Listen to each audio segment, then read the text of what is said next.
The night it happened, fear didn't knock first, it slammed straight into my chest, hard enough to steal my breath, hard enough to make the world feel suddenly narrow and unforgiving. The neon lights outside the bus station flickered like they were warning me, the cold wind cut through my jacket, and I had the overwhelming sense that I was being watched, measured, and silently chosen as someone who didn't belong there. That was the moment everything changed, even though I didn't know it yet. Before this story goes any further, if you believe in kindness, second chances, and the idea that strangers can become family in the most unexpected moments, take a second to like this video, share it with someone who needs hope, subscribe to the channel, and tell us in the comments where you're watching from, because stories like this connect us across places, pain, and healing. I was 22, exhausted, and carrying everything I owned in a scuffed backpack that smelled like old clothes and bad decisions. My name is Evan Miller, and at that point in my life, I was running from more than I was running toward. A broken home, a mother who disappeared into addiction, a father who left before I learned how to shave, and a string of foster homes that taught me one lesson over and over again, that trusting people only made the hurt worse. I had taken a night bus to a city I'd never been to because it was cheap and because I believed distance could fix things it never actually touches. The station was half empty, echoing with footsteps and distant sirens, the kind of place where loneliness sits next to you even if every seat is full. I felt eyes on me, not curious ones, but hungry ones, and my instincts told me I was in danger long before my mind accepted it.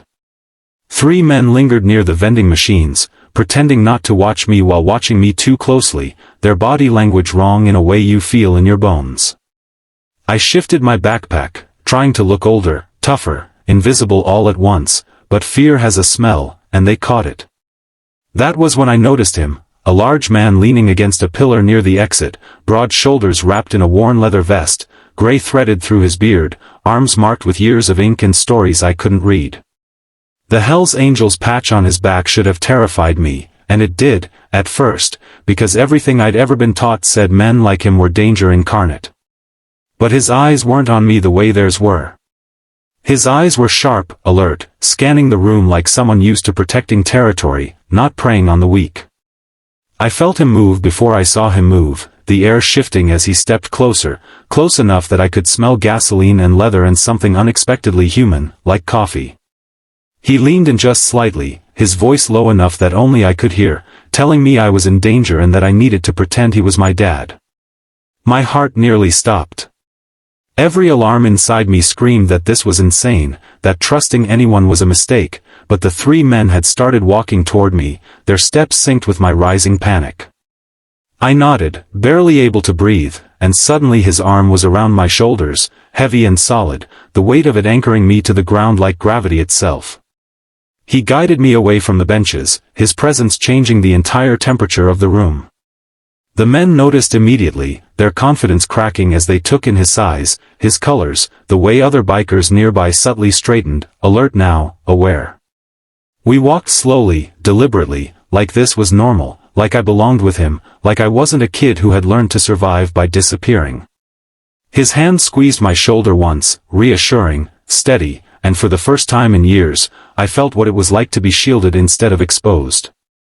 The 3 men stopped following. They turned away. The threat dissolved as quickly as it had formed, leaving behind the shaking aftermath in my legs and chest.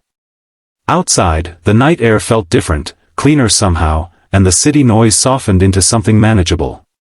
He didn't rush me away.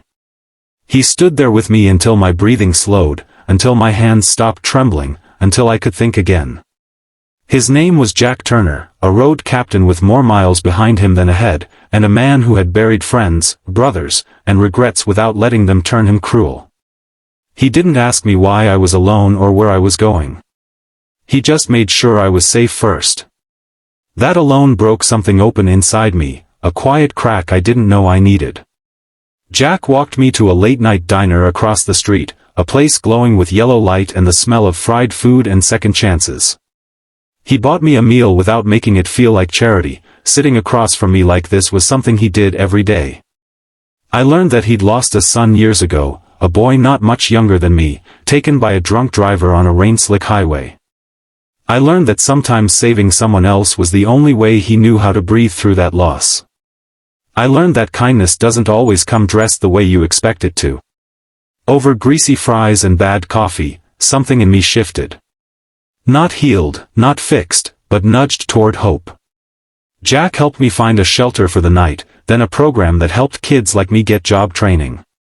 He checked in, not hovering, not demanding gratitude, just making sure I hadn't fallen through the cracks again. Months passed. I found work, then stability, then a version of myself I didn't hate waking up to. Jack stayed in my life, not as a savior, but as proof that one moment of courage can echo for years.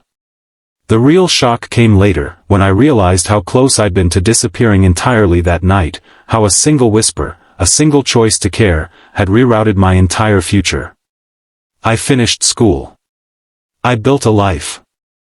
I started helping at-risk kids, telling them what someone once showed me, that the world is brutal, yes, but it's also filled with unexpected guardians watching from the edges, waiting for the moment to step in.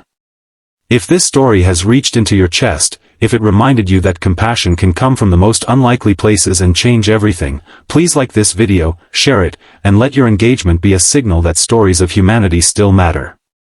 And before this ends, take a moment to comment and tell us who this story reminded you of, because your words might be the hope someone else needs tonight. I still see Jack sometimes, older now, slower, but with the same watchful eyes. Every time I do, I remember that night at the bus station, the fear, the danger, and the hand that grounded me when I was about to fall apart. Not all heroes wear capes. Some wear leather, carry loss quietly, and choose to be someone's dad for just long enough to save their life.